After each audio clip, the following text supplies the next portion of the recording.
All right, so get ready because we're diving into a world that's, well, a little unsettling. I mean, have you ever felt like you're just going through the motions? Or like, questioning why we even do the things we do?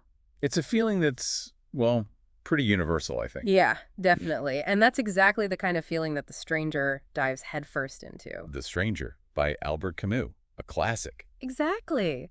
And we're going to use your notes to uncover how this book, especially its main character, Mersault, connects to this whole idea of absurdism. Absurdism, yeah. It's a bit of a head scratcher sometimes, isn't it? It can be. It's like, what's the point of it all? Right. And what's fascinating is that Camus, instead of giving us answers, he uses the stranger to explore, well, what happens when we embrace the idea that maybe there are no answers? Yeah, that's kind of terrifying and liberating at the same time, right? Absolutely. It's like, whoa, we're free, Yeah, but also, whoa, what do we do with that freedom? exactly. And he does that through Mersault, right? He's not like your typical hero. Well, In fact, hero might be the last word you'd use to describe him. more like an anti-hero, maybe? Yeah, or just someone who just exists observing the world with this strange detachment. Exactly. Camus uses Mersault to kind of embody this concept of absurdism. It's like, think of it this way. The universe isn't some puzzle that we're meant to solve. It just is. Yeah. And Mersault, he just reflects that. Like, take his reaction to his mother's funeral, for instance. Yeah, that's a moment that, well, it throws you off as a reader. I mean, most people, they'd be devastated. We'd think so, yeah. But Mersault, he doesn't even shed a tear. It's like he's just watching a movie of his own life. It's almost like he's not even there. Exactly. He's not really living it. And that detachment, that's where the link to absurdism clicks. Yeah. It's not that he doesn't have feelings. Yeah. It's more like he's just not playing the role that society expects. It's like he's not performing grief the right way. Exactly. Like there's a script for these things, and he's just tossed it out the window. Yeah. And speaking of scripts, this detachment, it kind of bleeds into the way the story is told too, right? Definitely. That first-person narration, it's like we're right there in Mersault's head. His thoughts are just as detached as his actions. Remember that line from your notes? Ah, yes. Where he says, it occurred to me that anyway, one more Sunday was over, that man was buried now, that I was going back to work, and that really nothing had changed. Chilling, isn't it? It's like he's talking about finishing the dishes, not, the death of his mother. So, matter of fact. But if the universe is truly indifferent, well, maybe that's the only honest reaction. Maybe so. And then there's the murder, which is, well, it's not a typical murder, is it? Not at all. It's not some calculated act of revenge or passion or anything like that. It's almost random, just triggered by a series of events and, well, that intense Algerian sun. Yeah, the sun. You mentioned in your notes how it plays a huge role. It's practically a character in itself. More than just background, right? Exactly. It's like the physical manifestation of this indifferent universe that Camus is exploring. And during the murder, isn't Mersault, like, literally blinded by the sun? He is. It's like the universe itself is kind of pushing him towards this act. It's pretty intense. Wow. I mean, when you put it that way, it really reframes the whole thing. It's not just about why he did it, but how it reflects this, like, this larger sense of meaninglessness. Like even our choices, our actions, they can be dictated by forces outside our control. Free will versus determinism, big questions. Yeah, okay, hold on. I need to process that for a second. But before we, go down that rabbit hole, let's talk about the trial. Because that's where society really tries to make sense of Mersault. And, well, it doesn't go well. Not at all. It's like they're trying to force him into this box of what's normal, what's acceptable behavior. And Mersault, well, he just refuses to play along. He doesn't even try. So it's like, here's this guy just living life on his own terms, right? Yeah. Not hurting anyone. Yeah. And bam, he's on trial for murder. Yeah, but it's not really about the murder itself, is it? It's like they can't get over the fact that he didn't grieve the right way. Right. Like society needs him to be this picture of remorse or else it just doesn't compute. And it's that disconnect that really drives home the absurdity of it all. He's being condemned, not for what he did, but for how he reacted or didn't react. It's almost like they're saying, you're not allowed to be indifferent to these huge life events. You have to feel things the way we tell you to. Exactly. Like there's this approved script for grief, and he's just ignoring it completely, which I guess makes him a threat. Makes you wonder, if his honesty is what condemns him, what does that say about the society that's judging him? Oh, that's a great question. Because it's like, They need him to be guilty in a specific way so they can make sense of the world. So they can maintain their illusions, their order. Right. And there's this scene where the magistrate, this very religious figure, he tries to get Mersault to repent, to find God. As if that would Right. somehow make it all okay. Right. It's like he's begging Mersault to conform, to find some external meaning in the face of death.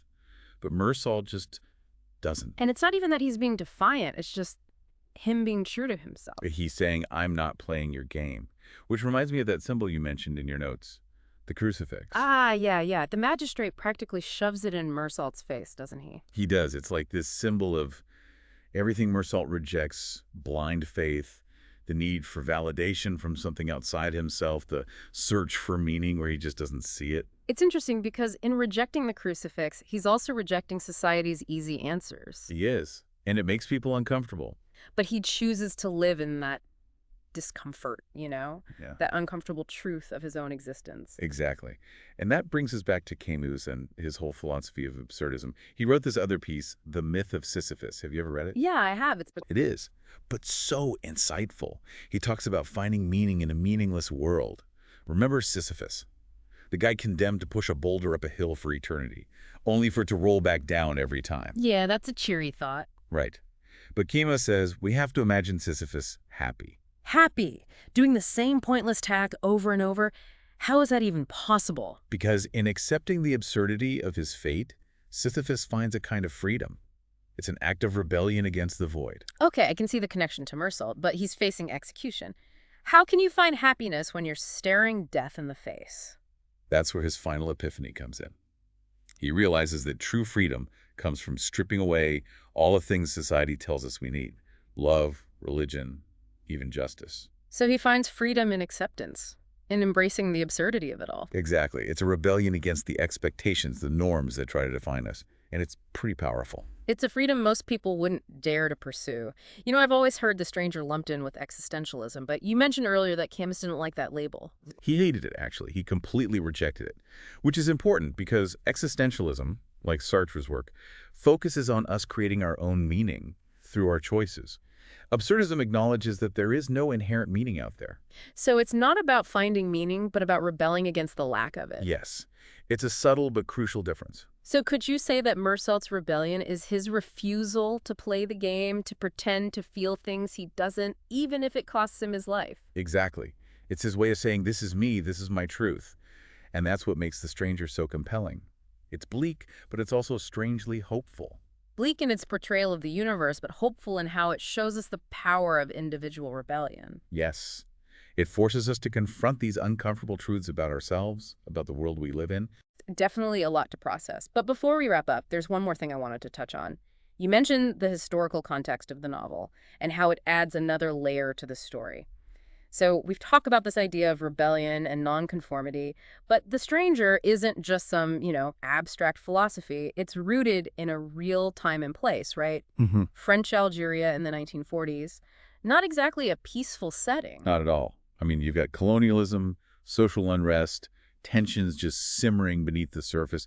It all adds another layer to Mersault's alienation. Oh, yeah. He's French, living in a colonized land. It's like he's an outsider on multiple levels. Exactly. And that's where Camus' critique of colonialism comes in. Look at the way the Arab characters are portrayed, or rather not portrayed. You mean how they're often nameless, kind of pushed to the margins? Exactly. They're almost invisible. It reflects how colonialism dehumanizes, silences entire groups of people. It's like their experiences don't even matter, right? Their lives are just less important. It's a powerful statement about power dynamics and who gets to tell their story.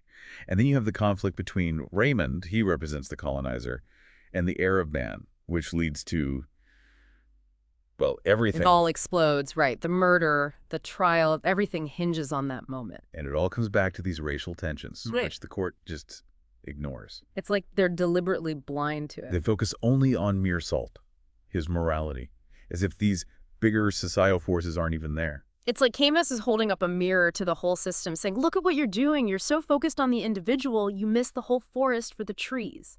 It's brilliant, really. He's showing how colonialism warps everything. Individual lives, entire societies. It's not just an existential crisis, it's a social commentary, a historical critique. And that's why it still resonates today. decades later. I mean, these themes of alienation, the search for meaning, they're more relevant now than ever. Yeah, it makes you think about our own choices, the systems we're part of, whether we realize it or not. And Camus doesn't offer easy answers, which is frustrating, but also kind of freeing. It is. We're left to grapple with it all, the complexity, the uncomfortable truths. That's what good literature does, right? Makes us think, challenges us. Exactly. So if you're listening to this and feeling a little overwhelmed, that's a good thing. It means you're engaging, you're wrestling with these ideas. And this is just the tip of the iceberg. There's so much more to discover in The Stranger and in Camus' work in general. If you're into this whole absurdism thing, definitely check out The Myth of Sisyphus. It'll really make you think. Oh, yeah. That one will keep you up at night. In a good way, though, right? Like, it might change how you see the world. Maybe you'll start questioning things, the everyday rituals, the expectations we all take for granted. You might even feel a kinship with Mersalt, this guy who just dared to be himself. Consequences be damned. However you see it, I hope this deep dive has given you something to ponder. Hmm, That's what we're all about, right? Making you think, making you curious. exactly. So on that note, we'll leave you to contemplate the absurd. Until next time. Happy reading.